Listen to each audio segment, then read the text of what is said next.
conséquences physiques. Pour ma part, en matière de relations intimes, je parle aussi de la masturbation parce que la masturbation, c'est coucher avec ta main. Amen. Et je vous prie, arrêtez de vous masturber.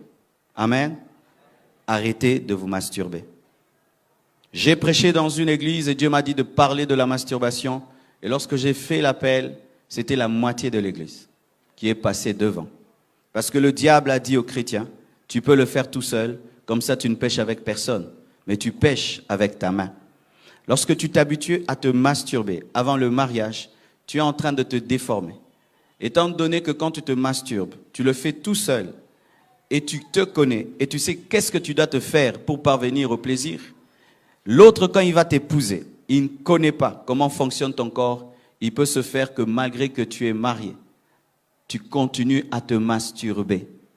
Je vous assure, je connais une femme qui a attrapé son propre mari en train de se masturber, mais marié. Alors ne pensez pas qu'en développant une mauvaise habitude de masturbation, lorsque vous allez vous marier, cela va s'arrêter. Tu seras étonné que malgré le mariage, la masturbation te réclame, car si vous ne savez pas, dans le mariage, on ne couche pas tout le temps. Des fois, on peut se chamailler, se quereller, et pendant ces temps-là, il n'y a rien, mais la main est toujours disponible. Moi, je vous parle, hein. Alors, cette habitude-là viendra à ton secours lorsque vous allez vous quereller. Ainsi, tu seras un adultère dans ta maison. Mais ce n'est pas que tu couches avec une autre femme, ni avec un autre homme, avec ta propre main. Et au dernier jour, tu finis en enfer, tu es très étonné. J'ai péché avec qui? Tu as péché avec ta main. Arrêtez maintenant. Déjà, soyez libérés déjà maintenant que vous êtes célibataire. Sinon, en allant dans le mariage, vous pouvez des fois souffrir d'impuissance. Vous pouvez souffrir d'éjaculation précoce.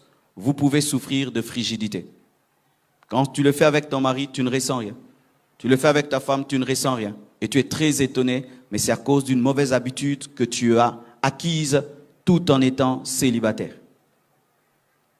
Si tu t'es repenti, mais cela continue, fais l'effort de voir les serviteurs de Dieu, parce que l'une des choses qui brise la masturbation, c'est le partage. C'est l'un des péchés les plus secrets dans l'Église. Et lorsque quelqu'un arrive à partager, à le dire, à mettre à nu ce péché, sa puissance est anéantie. Cherche les encadreurs, va leur dire, j'ai un problème avec la masturbation. Il peut même se faire qu'à cause de cette masturbation, tu as du mal à te marier, car elle ouvre des portes à des maris de nuit et à des femmes de nuit. Car lorsqu'un homme se masturbe, il doit forcément se concentrer sur une image érotique ou sexuelle qui attire des puissances des ténèbres. Et chaque fois que tu te masturbes, tu le fais jamais seul. Il y a toujours un démon, une puissance des ténèbres qui est là, active, couchant avec toi. Couchant avec toi. Que Dieu t'ouvre les yeux et tu verras que tu couches avec un démon chaque fois que tu te masturbes. Et lorsque maintenant tu voudras te marier, ce démon t'accompagnera dans le mariage pour perturber ta sexualité. Une conséquence physique de l'impudicité.